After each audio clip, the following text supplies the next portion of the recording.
Mga words na natatapos sa letrang R. 1, 2, no coaching kami. 1, 2, 3, and go! Motor. Motor. Pasok. More. Ma'am? 4. Ano pa?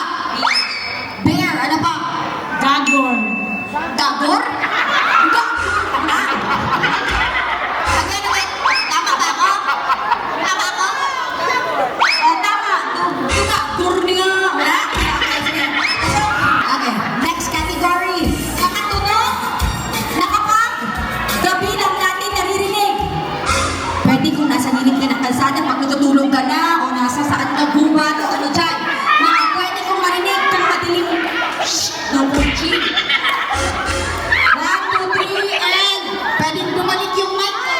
Okay. 1, 2, 3. Ano?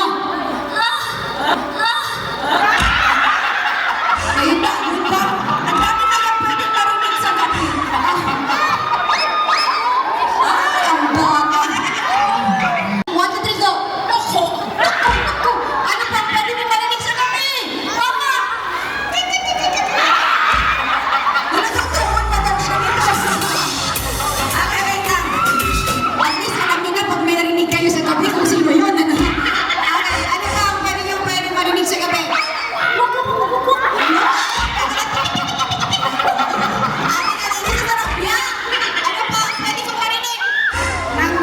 Sige, go! Hagok, go! Ang dami na hagok. Next! Ay, nahihirapan! Anong pwede kong marinig sa gabi maliban sa mga sinabi nila? Shhh! Electric fan ba? Grabe na electric fan na yun. Wala kita na ma-out sa inyo? Puntalan mo na niya hanggang balik-balik na ko. Mga bagay na kapag hinawakan mo ay malambot. Gamit. Ano mga gamit? Gamit. Ano? Ay, gamit. Ano ba? Itlog. Ano itlog? Dali lang. Mama, nagkakul na, mama.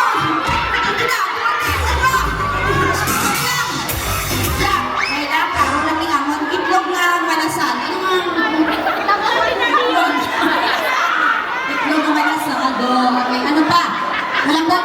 Squishy. Squishy, ano pa? Ulan. Total na malambot. Ano pa ang pwedeng maging malambot? Bilbil. Buhok. Ay, bookstone.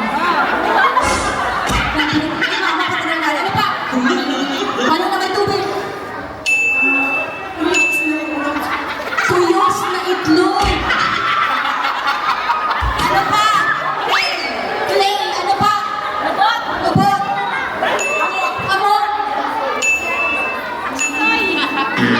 Out ka na mga. Baka may masabi ka pa iba. Out ka na. Mga dahilan kung bakit nang-aaway. Ano mga chismosa kayo na kayo? Pera. Basa ang baba. Ano pa?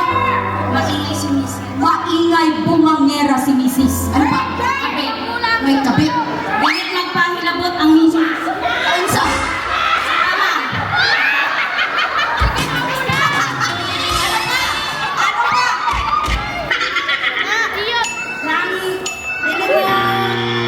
Ulit na daw ko kay Bilik Mang Tumagpuan. Sige. Okay, 4 na lang. Z ang simula. And go. Zebra. Zipper. Zoom. Zigzag.